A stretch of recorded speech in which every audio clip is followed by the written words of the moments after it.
सम्मानित प्यारे देशवासियों, मित्रों, शुभ रात्रि।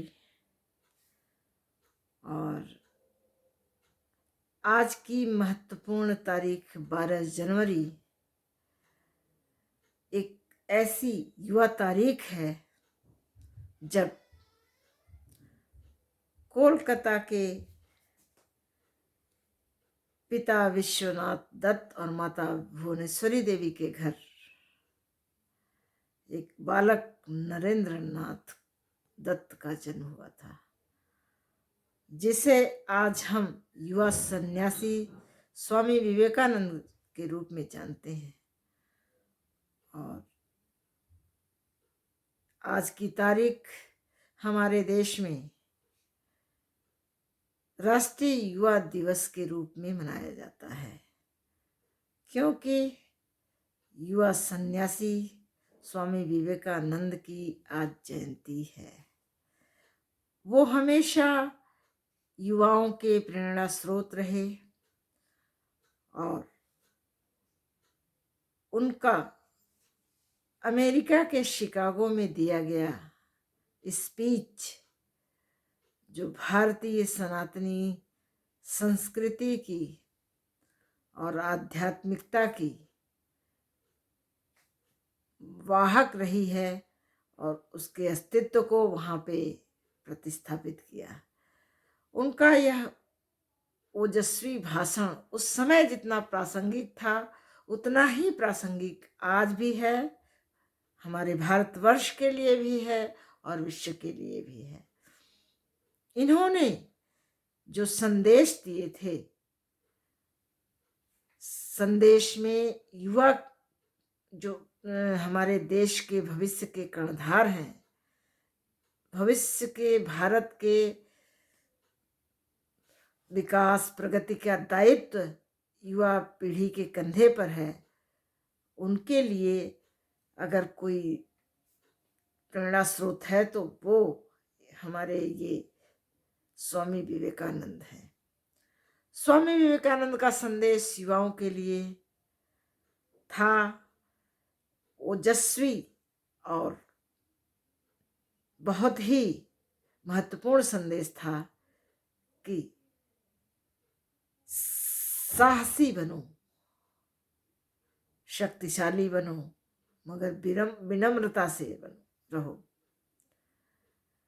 उन्होंने एक और संदेश दिया जो हम सभी के लिए है, खासतौर से हमारी युवा पीढ़ी के लिए बहुत ही ज़्यादा मार्गदर्शक है।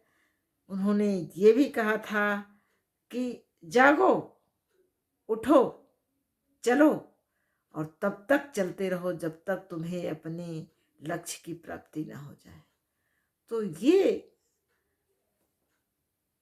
संदेश हमारे युवाओं को उनके लक्ष्य की प्राप्ति कराएगी और उन्हें कर्मठ और विनम्र बनाने के लिए बहुत बड़ा कार्य करेगी। स्वामी जी कि इस जयंती पर मैं उन्हें शत शत प्रणाम करती हूँ। मैंने जब से स्वामी जी को पूरा पढ़ा समझा, तब से मैं स्वयं स्वामी जी की बहुत बड़ी फैन हूँ और उनके बताए गए आदर्श मार्ग पर चलने का हर संभव कोशिश करती हूँ। उन्होंने मानवता का पथ दिखलाया, पूरी दुनिया को दिखलाया।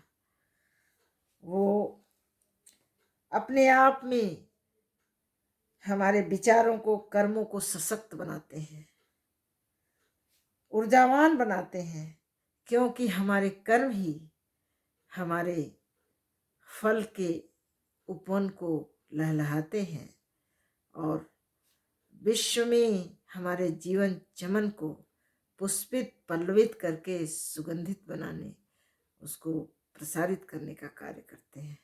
स्वामी जी के अमेरिका प्रवास में का एक प्रसंग याद आता है जिसे मैं यहाँ सुनाना चाहूंगी, और वो